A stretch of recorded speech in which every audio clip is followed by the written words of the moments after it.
హిందూ బంధువులందరికీ జై శ్రీరామ్.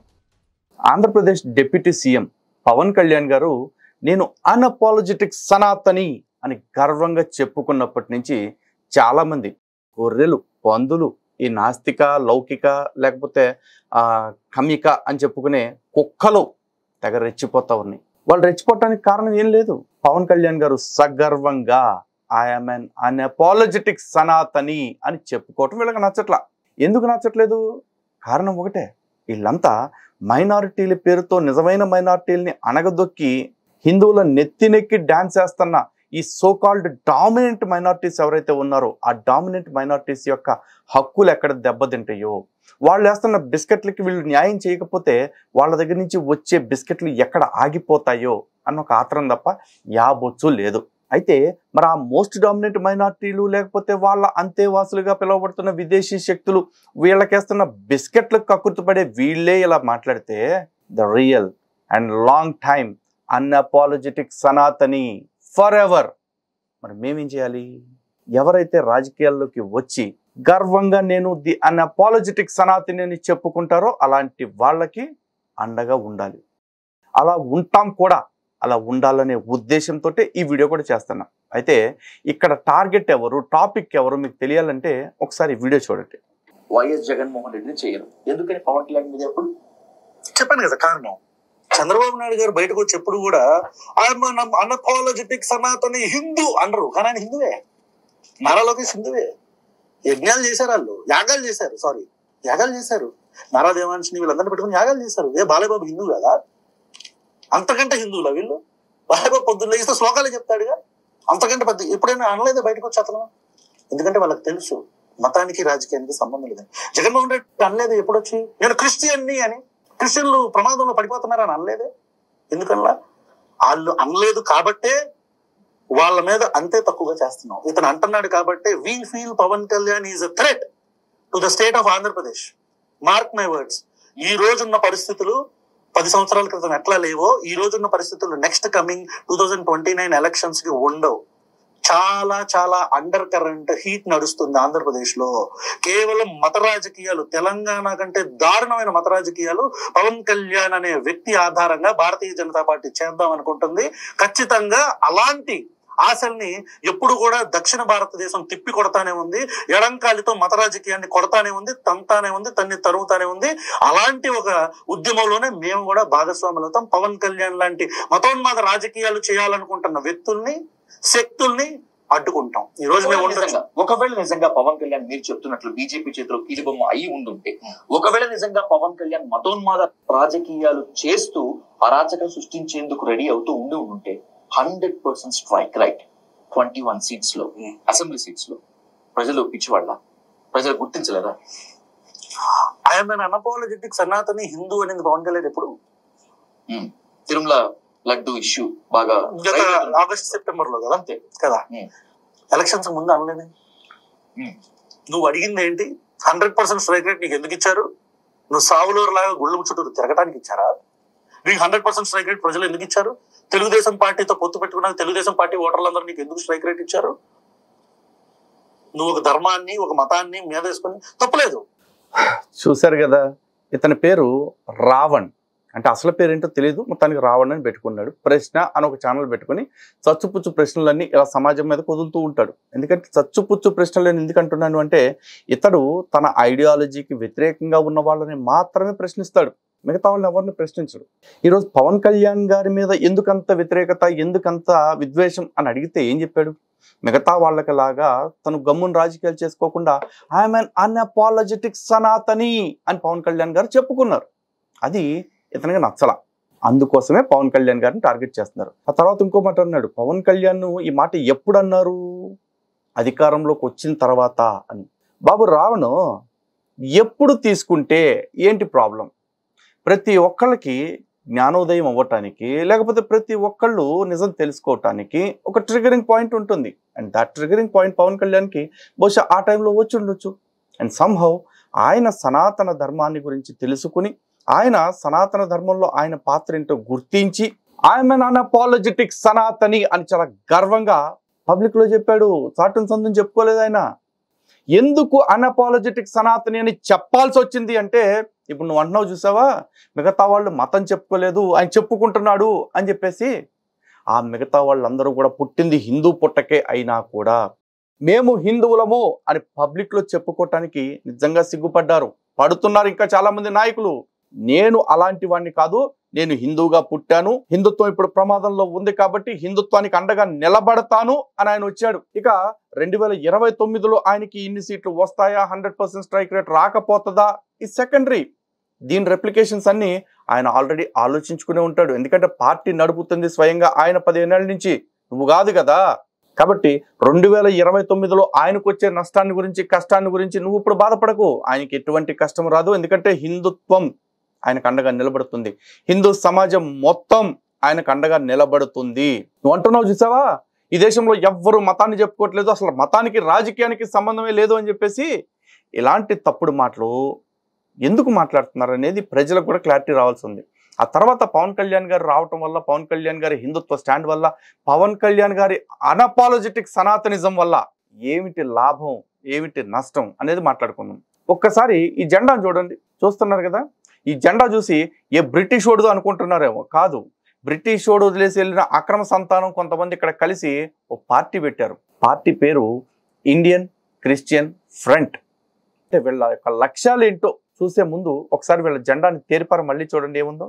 వాళ్ళ మత చిహ్నమైన సిలువని ఏదైతే బ్రిటిష్ జెండాలో ఉంటుందో అలాంటి సిలువనే కొంచెం మార్చి వీళ్ళు ఇక్కడ పెట్టుకొని దాన్ని అడ్డం తిప్పారంతే.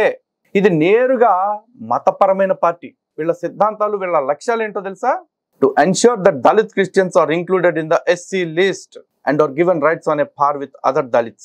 Second, to demand government jobs for one member in each family according to eligibility norms. To remove what the party believes to be hurdles prevailing in Christian minority educational institutions. Fourth one, to cultivate relationship other minorities based on caste, religion, language, race, etc. to safeguard minority in the welfare of nation. 4 main objectives చెప్పారు. 4 కూడా మతపరమైనవే. మతం మారిపోయిన వాళ్ళకి ఇంకా SC status continue చేయాలంటున్నారు. మరి రాజ్యాంగ విరుద్ధమైన ఈ కోరికని వాళ్ళ మతం వ్యక్తుల యొక్క లబ్ధి కోసం అని చెప్పి దాన్ని కోరుకుంటున్నారు. ఇక రెండోది, ప్రతి క్రైస్తవ కుటుంబం నుంచి ఒక్కొక్క గవర్నమెంట్ ఉద్యోగస్తుడు ఉండాలట. మూడోది, క్రిస్టియన్ మైనారిటీ ఎడ్యుకేషనల్ ఇన్స్టిట్యూషన్స్ కి సంబంధించి పూర్తిగా మతపరమైన హక్కుల కోసమే ఒక పార్టీ పనిచేస్తూ ఉంది. అండ్ నువ్వు ఇంకో మాట అన్నావు, ఆంధ్రప్రదేశ్లో జగన్మోహన్ రెడ్డి గారు తను ఎప్పుడు క్రిస్టియన్ అని చెప్పుకోలేదు అని. ఆంధ్రప్రదేశ్లో జగన్మోహన్ రెడ్డి తను ఎప్పుడు క్రిస్టియన్ అని చెప్పుకోలా. కానీ ఆంధ్రప్రదేశ్లో జగన్మోహన్ రెడ్డి మన క్రైస్తవుడు కాబట్టి మనం జగన్మోహన్ రెడ్డిని గెలిపించుకోవాలని చెప్పేసి చర్చిల్లో ప్రార్థనలు చేశారు, సువార్త కూటాల్లో సందేశాలు ఇచ్చారు. దానికి తగ్గట్టే జగన్మోహన్ రెడ్డి పాస్టర్లందరికీ జీతాలు ప్రకటించాడు. దానికి తగ్గట్టే జగన్మోహన్ రెడ్డి నియోజకవర్గానికి ₹1 కోటి చొప్పున చర్చిలు బాగు చేసుకోవటానికి ఇచ్చాడు. దానికి తగ్గట్టే జగన్మోహన్ రెడ్డి క్షేత్రస్థాయిలో మత మార్పిడి చేస్తున్న మత మార్పిడి మాఫియాకి అప్రకటిత అండదండల్ని ఇచ్చాడు. వడ్డించేవాడు మనవాడైతే కడబంతలో కూర్చున్నా కూడా కావలసినవన్నీ వస్తాయని సామెత ఉండనే ఉంది కదా. ఆ విధంగా జగన్మోహన్ రెడ్డి ప్రభుత్వంలో క్రైస్తవులకి ఏమేం కావాలో అన్నీ వచ్చేసి సమకూరాయి. ఆ బలుపుతోటే కదా ఇప్పటికీ కూడా మత మార్పిడి మాఫియా తెగ రెచ్చిపోతూ ప్రభుత్వాలనే బ్లాక్మెయిల్ చేస్తూ, మాలాంటి సంఘాలని బ్లాక్మెయిల్ చేస్తూ, మా మీద తప్పుడు కేసులు పెడుతూ హైకోర్టులకి, సుప్రీంకోర్టులకి కూడా వెళ్తా ఉన్నారు. మేమేమి చూడట్లేదు అనుకుంటా ఉంటారు రే. ప్రతిదీ ఒక కంట కనిపెడుతూనే ఉంటాం. అతి త్వరలో ఆ వివరాలన్నీ కూడా బయట పెడతాం. ఇక ఇది క్రిస్టియానిటీకి సంబంధించి. ఇస్లాంకి సంబంధించి చూస్తే ఇండియాలో ఉన్న ఇస్లామిక్ పార్టీస్ ఏంటో ఒకసారి చూడండి. మొదటగా ఇండియన్ యూనియన్ ముస్లిం లీగ్ పార్టీ, దీని అధ్యక్షుడి పేరు KM ఖదీర్ మొహదీన్. ఈ పార్టీ భారతదేశానికి స్వతంత్రం వచ్చిన తర్వాత 1948లో స్థాపించారు. ఇప్పుడు ఈ పార్టీకి అధికారికంగా మన భారతీయ లోక్సభలో 3 ఎంపీలు ఉన్నారు. ఇండియన్ యూనియన్ ముస్లిం లీగ్. ఇక రెండో పార్టీ ఆల్ ఇండియా మజ్లిస్ ఇత్తెహాద్ అల్ ముస్లిమీన్. మీ అందరికీ తెలుసు కదా, ఆ జై భీమ్ అంటూ ఉంటాడు అసదుద్దీన్ ఓవైసీ, వాళ్ళ పార్టీ. ఇది 1927 లాంటి స్వాతంత్రానికి పూర్వమే ఈ పార్టీని పెట్టారు. ఇప్పటికీ అదే పేరుతో కొనసాగుతుంది, అల్ ముస్లిమీన్, ముస్లింల కోసం మాత్రమే. వీళ్ళందరూ కూడా దేనికి పనిచేస్తున్నారు అంటే secularism, social justice, minority rights అని చెప్తా ఉంటారు. కానీ ఫక్తు ఇస్లామిక్ పార్టీస్, ముస్లింలు మాత్రమే ఇప్పటిదాకా అధ్యక్షులుగా ఉండి నడిపించిన పార్టీస్ ఇవన్నీ కూడా. ఈ పార్టీకి కూడా లోక్సభలో ఒక ఎంపీ ఉన్నాడు. ఇక మూడవది all India United democratic front. దీని అధ్యక్షుడు బద్రుద్దీన్ అజ్మల్. ఈ పార్టీ 2005లో పెట్టారు. అయితే ప్రస్తుతానికి అధికారికంగా ప్రజాప్రతినిధులు ఎవరూ లేకపోయినా ఇస్లామిక్ హక్కుల కోసం అని చెప్పేసి ఈ పార్టీ పనిచేస్తూ ఉంది. ఇక 4వది ఇండియన్ సెక్యులర్ ఫ్రంట్. దీని అధ్యక్షుడు అబ్బాస్ సిద్దికి. ఈ మధ్య కొత్తగా పెట్టారు 2021లో. ఈ పార్టీ కూడా మైనారిటీల హక్కుల కోసమే పనిచేస్తూ ఉంది. మరి భారతదేశంలో మతానికి రాజకీయానికి సంబంధం లేనప్పుడు ఈ మతపరమైన రాజకీయ పార్టీలు ఇండియన్ క్రిస్టియన్ ఫ్రంట్ కావచ్చు, లేకపోతే ఈ ఇస్లామిక్ పార్టీలు కావచ్చు, ఎక్కడి నుంచి వచ్చారు రావణ్? వీళ్ళందరి మీద నువ్వు నీలాంటి వాళ్ళు ఎప్పుడు పోరాటం చేయటం నేను ప్రామిస్ చూడలేదు. ఒకవేళ చేసి ఉంటే ఆ డేట్స్ ఆ వీడియోస్ తోటి నువ్వు కౌంటర్ చేయి. అలాగే ఇవి మతపరమైన పేర్లతోటి ఉన్న పార్టీలు. మరి మతానికి రాజకీయానికి సంబంధం లేదని మాట్లాడిన నువ్వు గతంలో నీ వీడియో చూసా. హిందూ దేవాలయాలైన టీటీడీ కావచ్చు, పెద్ద దేవాలయాల్లో కావచ్చు, దళితుల్ని కావచ్చు, లేదా మిగతా వర్ణాలని కావచ్చు, ఎందుకని మీరు అర్చకులుగా పెట్టట్లేదు అంటూ చేసిన వీడియో చూసా. కానీ ఈ దేశపు ప్రజల పన్నులన్నీ మతపరమైన సంతుష్టీకరణ కోసం మబ్బుల్లా వెళ్ళిపోతూ ఉంటే మరి పాస్టర్లకి మీరెందుకురా జీతాలు ఇవ్వాలి అని ప్రభుత్వాన్ని ప్రశ్నించడం నేను చూడలా. మొదలెట్టిన జగనే కదా. లేకపోతే ఇమాంలకి, మౌజాన్లకి 10,000 ఒకళ్ళకి, 5,000 ఒకళ్ళకి ప్రతి నెల ఎందుకు ఇవ్వాలి అని చెప్పేసి నువ్వు నీ బ్యాచ్ ఎవరు మాట్లాడటం నేను వినలా. అఫ్కోర్స్ నీ ప్రశ్న ఛానల్ నుంచి ఒక ప్రశ్న కూడా పడలా. కానీ మా డబ్బులతోటి మా ఆలయాల్ని నడుపుకుంటుంటే అందులో నుంచి కూడా డబ్బులు దొబ్బేసి ప్రభుత్వాలు ఆ డబ్బుల్లో నుంచి ప్రజలకు పథకాల రూపంలో పంచుతుంటే ఒక మతం దగ్గర మాత్రమే దోచుకోవటం ఏమిటి తప్పు కదా? ఈ భారతదేశం లౌకిక రాజ్యాంగం కలిగింది కదా. అన్ని మతాల దగ్గర నుంచి, అన్ని మత కేంద్రాల దగ్గర నుంచి వచ్చిన ఆదాయం మొత్తం ప్రభుత్వం తీసుకుని అందులో పనిచేసే మత పెద్దలకు జీతాలు ఇస్తూ మిగిలిన డబ్బుల్ని ప్రభుత్వ పథకాలకు వాడాలి అని చెప్పడం నేను వినలా. అలాగే ప్రభుత్వాలు, రాజకీయ పార్టీలు కూడా మైనార్టీలకి హోలీ ల్యాండ్స్ వెళ్ళటానికి ఒక మతానికి, మక్కా మదీనా వెళ్ళటానికి ఇంకో మతానికి, ఇక్కడ చర్చిలు కట్టుకోవటానికి ఒక మతానికి, మసీదులు, షాదీఖానాలు లేదా ఈద్గాలు కట్టుకోవటానికి మరో మతానికి స్థలాలు ఇవ్వటం, ధనాన్ని ఇవ్వటం, ఇవన్నీ చూస్తూనే ఉన్నాం కదా. మరి ఇవన్నీ మతానికి రాజకీయానికి సంబంధం లేనప్పుడు వాళ్ళకి దోచి పెడుతున్నప్పుడు ఎందుకు దోచి పెడుతున్నారని ఎవరు ఎందుకు మాట్లాడట్లా? వాళ్ళు మతాల్ని సంతుష్టీకరణ చేసి మైనార్టీల ఓట్లు దొబ్బేయాలని చూస్తూ ఉంటే, ఇంకా మతానికి రాజకీయానికి సంబంధం లేదని నీలాంటి వాళ్ళు మాట్లాడుతూ ఉంటే దాన్ని ఎలా తీసుకోవాలి రావణా? ఎలా తీసుకోవాలి? అండ్ పోనీ ఇంకో విషయం మాట్లాడదు. గత 5 ఏళ్లుగా జగన్మోహన్ రెడ్డి అనే వ్యక్తి ఆంధ్ర రాష్ట్రాన్ని పరిపాలన చేస్తున్నప్పుడు 200 పైచిలకు ఆలయాలపైన దాడులు జరిగాయి. నిజంగా ఆ దాడులు జగన్మోహన్ రెడ్డి గనక సమర్థించి ఉండకపోతే, నిజంగా ఆ దాడులు గనక జగన్మోహన్ రెడ్డి అనే వ్యక్తి ప్రాయోజితం కాకపోయి ఉంటే మరి ఎందుకని దోషుల్ని ఎక్కడా పట్టుకోలేదు? నిందితులను కాదు కదా, కనీసం అనుమానితులను కూడా పట్టుకుని ఇదిగో ఈ అనుమానితులపైన పలానా కేసులు పెట్టాము, ఈ అనుమానితులపైన పలానా చర్యలు తీసుకున్నాము అని ఎందుకు చెప్పలా? పైగా పోలీసులతోటి సినిమా మాదిరి స్టోరీలు రాపించుళ్ళా. రథాలు తగలబెట్టింది మతి స్థిమితం లేనోడు, లేకపోతే తేనె తొట్టి కోసం మంట పెడితే కాలిపోయింది, ఎలుకలతో వేస్తే విగ్రహాలు పడిపోయాయి, ఎవడో పిచ్చోడు వచ్చి నరికితే రాముడికి విగ్రహానికి తల తెగిపోయింది. ఎన్ని కథలు వెళ్ళారు? ఇవన్నీ ప్రభుత్వ ప్రాయోజితం కాకపోయి ఉంటే, ఒకవేళ ప్రతిపక్షాలు కుట్రపూరితంగా చేసుంటే ఆ ప్రతిపక్షాలకు సంబంధించిన ఈ ద్రోహులందరినీ తీసుకొచ్చి బొక్కలోకి తొక్కి నిజాలు కక్కిచ్చుండుంటే ఈ రోజు జగన్మోహన్ రెడ్డి ఇంత నిందపడే పని ఉండేది కాదు. అలాగే 5 ఏళ్లు జగన్మోహన్ రెడ్డి హిందువులపైన, హిందుత్వం పైన అంత కర్కశత్వం చూపించుండకపోతే ఈ రోజు పవన్ కళ్యాణ్ గారు వచ్చేసి ఐఎమ్ అన్అపాలజెటిక్ సనాతని అంటూ వీధుల్లోకి రావాల్సిన అవసరం ఉండేది కాదు. ఆయన పార్టీ పెట్టిన 15 ఏళ్లలో మైనార్టీల కోసం చాలా మాటలు మాట్లాడారు. ఉదాహరణకి, నేను ఒక క్రిస్టియన్ని, నేను బాప్టిజం తీసుకున్న, నా కూతురు క్రిస్టియన్గా ఉంటుంది, నా భార్య క్రిస్టియన్ అని ఆయన స్వయంగా చెప్పారు. అలాగే ఒక మసీదుని ఎవరన్నా కూలగొడితే కాశీలో గోవుని చంపినంత పాపం, అది కూడా ఆయనే చెప్పారు. మరి అలా చెప్పిన ఆయనే ఒక్కసారిగా ఐఎమ్ అన్అపాలజెటిక్ సనాతని అని చెప్పుకున్నారు అంటే ఆయన్ని ట్రిగర్ చేసిన అంశాలు ఏంటి?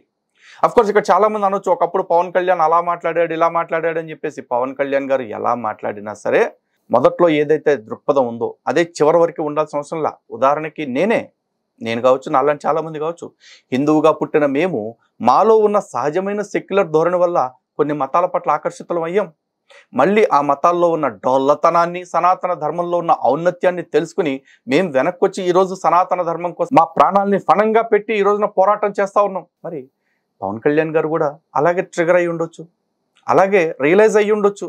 ఆ రియలైజేషన్ నుంచి వచ్చిన స్టేట్మెంటే అన్అపాలజెటిక్ సనాతని అనేది. ఎందుకంటే ఈరోజు రాజకీయాల్లో ఉన్న చాలా మంది హిందువులు అపాలజెటిక్ ధోరణిలోనే ఉన్నారు. వాళ్ళందరూ ఏమంటారంటే మేము హిందువులేనండి కానీ సెక్యులర్ హిందువులండి అంటారు. అరే, సెక్యులర్ అనేది ప్రభుత్వాలకు సంబంధించింది, పాలన వరకు మాత్రమే. వ్యక్తిగా వచ్చినప్పుడు you can have your own religion and at the same time భారత రాజ్యాంగము లేదా భారతదేశపు రాజ్యాంగ స్వరూపమైన లౌకికవాదము ఎప్పుడు కూడా నాస్తికత్వాన్ని కలిగి ఉండాలా. ఎందుకంటే నాస్తికత్వము అంటే భగవంతుడి పట్ల విశ్వాసం లేకపోవటం మాత్రమే అనుకుంటారేమో చాలామంది. కాదు, విశ్వాసం కలిగి ఉండే వాళ్ళ పట్ల వ్యతిరేకత కూడా అనేది ఈ నాస్తిక రావణ్ లాంటి వాళ్ళని చూస్తుంటే అర్థమవుతోంది. అటువంటి మతాల పట్ల భగవంతుడి పట్ల వ్యతిరేకత రాజ్యాంగంలో ఎప్పుడూ లేదు, మన సెక్యులరిజంలో ఎప్పుడూ లేదు. అయినా కూడా చాలా మంది అపాలజెటిక్ ధోరణిలో మేము సెక్యులర్ హిందూస్ అని చెప్పుకుంటుంటే అలాంటి నాయకులందరికీ బుద్ధొచ్చేలాగా పవన్ కళ్యాణ్ గారు ఐఎమ్ అన్ అన్అపాలజెటిక్ సనాతని అన్నారు. అట్ ద సేమ్ టైం మేము ఏ మతాల్ని వ్యతిరేకించట్లేదు, ఏ మతాన్ని ద్వేషించట్లేదు, కానీ మా మతం పట్ల ఏదైతే అన్యాయం జరుగుతుందో దాని మీద ఖచ్చితంగా నేను మాట్లాడతానని చెప్పారు. అదే మాట మీద ఉన్నారు. ఇక పవన్ కళ్యాణ్ గారికి నెక్స్ట్ ఎలక్షన్స్ లో ముస్లిం క్రిస్టియన్స్ ఓట్లు పడతాయా పడవా అనే ఫికర్ నీకు వద్దురావని, డెఫినెట్ గా ఆ ఓట్లు పడే ఉద్దేశం లేకపోతే ఖచ్చితంగా నువ్వే తీసుకో. పవన్ కళ్యాణ్ గారికి ఖచ్చితంగా హిందూ సమాజం అండగా ఉంటుంది, హిందూ జనశక్తి ఆయన పోరాటంతోనే ఉంటుంది. హిందూ బంధువులరా, ఇలాంటి వాళ్ళు చాలా మంది వచ్చి మిగతా రాజకీయ నాయకుల్ని ఏ విధంగా అయితే బ్లేమ్ చేసి మేము హిందువులు అయినా మా ఇంట్లోనేనండి, గడప లోపలే, గడప దాటితే మేము సెక్యులర్స్ అండి, పెక్యులర్స్ అండి, లేకపోతే మేమంతా సెక్యులర్స్ అండి, చెక్కగాళ్ళమండి అని చెప్పుకునే పరిస్థితి రాకుండా ఉండాలి అంటే కనుక మనందరం ఇలాంటి నాయకుడికి ఖచ్చితంగా అండగా ఉండాలి, ఉంటారని మనస్ఫూర్తిగా కోరుకుంటున్నాను. జై శ్రీరామ్, భారత్ మాతాకి జై.